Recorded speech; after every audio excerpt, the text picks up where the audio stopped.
Okay mga babies, kakain na tayo. Maglalagay muna tayo ng pagkain. Ngayon. Tingnan nyo, naghihintay talaga yan ha. Kasi bawal pa po kumain. Kasi kailangan maglagyan muna ni mama to. At syempre makapagdasal. Diba Coco? Kasi nagpe-pray po kami bago kumain eh. O, maghihintay muna ha. Wala munang kukuha ng pagkain. Tingnan nyo si Baba, napakabait ni Baba, nakikinig. O, si Tita Ken. Okay mga babies, bago kumain, magpe-pray muna tayo ha. Si Lalan daw maglilid ng prayer. Okay Lalan? Halika na, magdadasal na tayo. O, magdadasal na tayo Lalan. Ayan.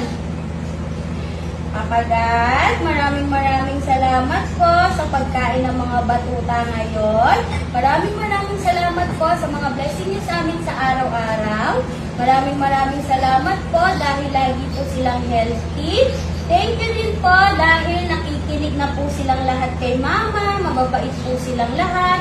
Maraming salamat po sa araw-araw na paggabay niyo sa amin. In Jesus' name, Amen. Okay mga babies, magbibigay na si Mama ng pagkain. O, kakain na daw tayo ha. O, maghintay po. Kung kailan bibigyan ni Mama, wag pong mag-aagawan ha. O, si Baba nakikinig kay Mama. Oni-oni o, kainay ko oni-oni o. Very good naman pala yung mga babies ni Mama. Nakikinig na o dito.